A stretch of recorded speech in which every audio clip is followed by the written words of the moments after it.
B'investiment ta' 5 miljun euro ko-finanzjati b'fondi Ewropej qed issir riċerka dwar il-ħut tal-gżejjer Maltin permezz ta' involviment f'diversi proġetti nazzjonali kif ukoll dawk internazzjonali biex is-settur tas-sajd ikun aktar sostenibbli. Din ir-riċerka xjentifika titratta dwar l-aspetti bioloġiċi u soċjo-ekonomiċi tas-sajd. Id-direttriċi fih dan is-settur tas-sajd Dr. Alica Said stqarret li permezz ta' din ir-riċerka se jkunu pubblikati numru ta' rapporti kif ukoll studji xjentifiċi bil-għan li jsir titjib fis-settur tas-sajd. Azzjoni dwar l-istokkijiet tal-ħut tal-qiegħ jew ħut demersali li jinsabu kemm fil-25 mil u lil minnu.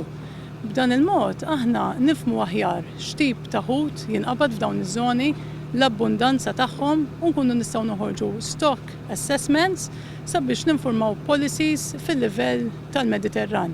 Il-Ministru għas-Sajd Anton Refalo qal li din ir-riċerka ssir bil-għan li nifhmu aħjar is-sostenibilità tal-istokkijiet tal-ħut. Spjega kif dan l-istudju jdum madwar ġimagħtejn fejn jintuża bastiment ta' sajjieda Maltin attrezzat għal din it-tip ta' riċerka u jitella l-ħut sabiex issir l-analiżi ta' dawn l-istokkijiet diversi. Ir-riċerka, l-innovazzjoni huma importanti ħafna bis-settur jimxi l-qoddim.